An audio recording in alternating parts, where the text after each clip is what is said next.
Shalom, shalom mes bien-aimés, c'est encore avec une grande joie que je vous reviens ce matin.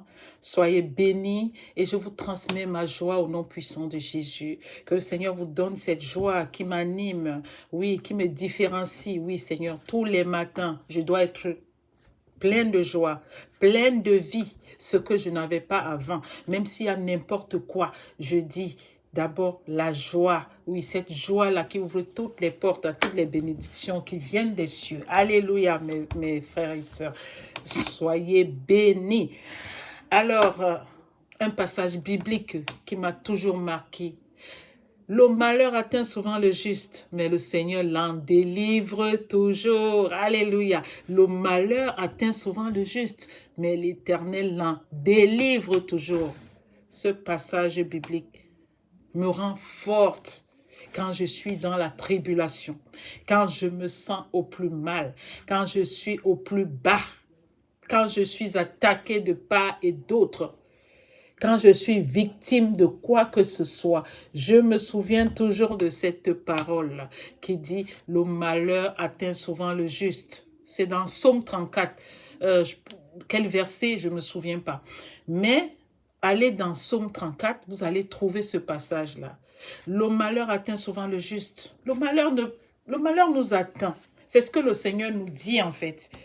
C'est pas parce que tu es enfant de Dieu, parce que tu es croyant, parce que tu ne pèches pas, parce que tu ne fais pas de mal à quelqu'un, parce que tu es reconnaissant, parce que tu n'es pas envieux, que le malheur ne peut pas t'atteindre. Le malheur va toujours t'atteindre. Vous vous souvenez de Job, non?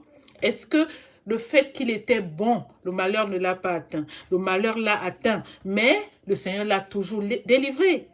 Le malheur atteint souvent le juste, mais le Seigneur l'en délivre toujours. Il a été délivré vers la fin. Vous voyez? Donc, prenez cette parole qui va vous donner de la force face à toute tribulation dont vous faites face. Dites-vous que le Seigneur va vous délivrer. Oui, parfois, les malheurs, les problèmes, c'est un passage obligé. Pourquoi c'est un passage obligé? C'est pour vous fortifier, c'est pour vous rendre fort. Quand vous traversez cette étape de problèmes, de difficultés, de malheurs, alors vous devenez encore plus fort. C'est comme ça, c'est comme une course. Si tu cours 100 mètres en 5 secondes, tu ne peux pas rester dans tes 100 mètres 5 secondes.